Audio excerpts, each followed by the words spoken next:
ദാ ഇന്ദ്രേട്ടാ. ആ, എനിക്കത് വേണമെന്നില്ലായിരുന്നു. കഴിക്കിന്ദ്ര. ഇന്ദുമോൾ ഉണ്ടാക്കി കൊണ്ടുവന്നല്ലേ ഇന്ദ്ര, ഒരു ഗ്ലാസ് എടുക്ക്. പണം കടം ചോദിക്കാൻ വന്നതാണെങ്കിലും ഇത് നിന്റെ പെണ്ണ് കാണൽ ചടങ്ങ് കൂടിയാണ് ഇന്ദ്ര.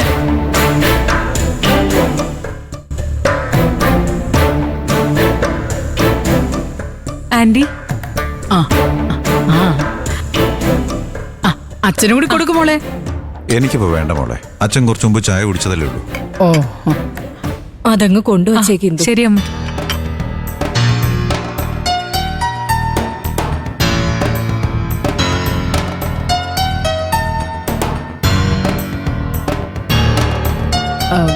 സച്ചി സാറൊന്നും പറഞ്ഞില്ലല്ലോ. അതിന്റെ ടെൻഷനില്ല ഇന്ദ്രൻ. സാറിനോട് വന്ന് ചോദിക്കാൻ ഇവന് നല്ല മടിയുണ്ടായിരുന്നു. ഇത്രയും അടുപ്പമുള്ള ഒരാൾ ഇവിടെ ഉള്ളപ്പോ വേറെ ആരുടെയും മുമ്പിൽ പോയി കൈ നീട്ടേണ്ടത് ഞാനാ ഇവനോട് പറഞ്ഞത്. വളരെ പെട്ടെന്ന് കൊടുക്കേണ്ടതുകൊണ്ടാ, അല്ലെങ്കിൽ ഞാൻ സാറിനെ ബുദ്ധിമുട്ടിക്കില്ലായിരുന്നു. ഇന്ദ്രൻ ഒരു സഹായം ആവശ്യപ്പെട്ടു വന്നത് എനിക്ക് അത്ര വലിയ ബുദ്ധിമുട്ടൊന്നുമല്ല. പിന്നെ ഞാൻ ആലോചിച്ചത് ഒരശ്രദ്ധയ്ക്ക് കൊടുക്കേണ്ടി വന്ന വിലയെക്കുറിച്ചാ.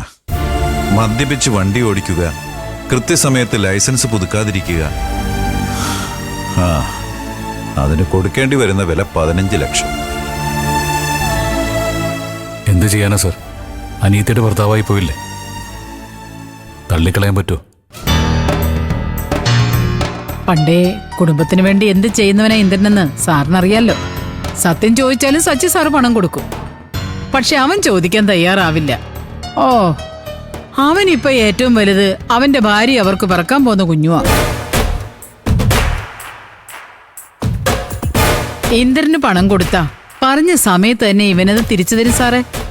മാത്രമല്ല ഇതിന്റെ നന്ദി മരണം വരെ സാറിനോടും സാറിന്റെ കുടുംബത്തോടും കാണിക്കുകയും ചെയ്യും. ഒരു മാസത്തെ സമയം മതി സാർ, അതിനുള്ളിൽ മുഴുവൻ തുകയും ഞാനിവിടെ എത്തിച്ചിരിക്കും. ഓക്കെ, 15 ലക്ഷം രൂപ ഞാൻ തരാം. പക്ഷേ ഇത്തരത്തിലുള്ള ഈ അബദ്ധങ്ങൾക്ക് ഇന്ദ്രൻ ഇനിയും തലവെച്ച് കൊടുക്കാതിരിക്കും. പിന്നെ സുശീലോട് എനിക്ക് പറയാനുള്ളത്, എല്ലാം ഇങ്ങനെ ഇന്ദ്രന്റെ തലയിൽ വെച്ച് കൊടുത്താൽ ബാക്കിയുള്ളവർ അതൊരു സൗകര്യമായിട്ടെടുക്കും. ഇന്ദ്രനും സ്വന്തമായിട്ടൊരു നിലനിൽപ്പൊക്കെ വേണ്ടേ? വേണം സാറേ. ഇന്ദ്രന്റെ കഷ്ടപ്പാടുകളൊക്കെ ഉടനെ തീരുമെന്നാ എന്റെ വിശ്വാസം. സാറിനെ പോലെ ഒരാളുടെ ഉപദേശവും കരുതലും കൂടി ഉണ്ടെങ്കിൽ എന്റെ മോൻ വലിയ ഉയരങ്ങളിലെത്തും സാറേ. കേട്ടോ ഇന്ദ്ര, ഒരിക്കൽ നീ ദൈവത്തെ പോലെ കരുതിയ ആളാ സച്ചി സാറ്. നിന്നെ കരുത്തുള്ള ഒരു കച്ചവടക്കാരനാക്കിയ വ്യക്തി. പക്ഷേ നിന്റെ കല്യാണം കഴിഞ്ഞതോടെ നീ സച്ചി സാറുമായിട്ടാവുന്നു. എന്തായാലും കാലദോഷമായിട്ട് കാര്യം വന്നവള് കൈ ഒഴിഞ്ഞു പോകാൻ തീരുമാനിച്ചോടെ നിന്റെ കാലം തെളിഞ്ഞു എന്ന് കൂട്ടിക്കോ. അതുകൊണ്ടാ നീ വീണ്ടും സഹായം തേടി സച്ചി സാറിന് മുമ്പിൽ തന്നെ എത്തിയത്. നീ ആത്മാർത്ഥമായിട്ട് കൂടെ നിന്നാൽ ഇദ്ദേഹം ഒരിക്കലും നിന്നെ കൈവിടില്ല ഇന്ദ്ര. അല്ലേ സാറേ? ഒരു കാര്യം ചെയ്യാം, തൽക്കാലം നമുക്ക് ഇപ്പോഴത്തെ പ്രശ്നത്തിന് ഒരു പരിഹാരം ഉണ്ടാക്കാം. മോളെ അച്ഛൻ്റെ ചെക്ക് ബുക്കിംഗ് എടുത്തോണ്ട് വാ. ശരി അച്ഛൻ. നിങ്ങളത് കഴിക്കേ. ക്യാഷ് ചെക്ക് തരാം ഇന്ദ്ര, ബാങ്കിൽ പോയാൽ മതി. ഇപ്പൊ തന്നെ നിനക്ക് പണം തരാൻ ഞാൻ മാനേജറോട് വിളിച്ച് പറഞ്ഞേക്കാം. ശരി സാർ. ദാ അച്ഛാ.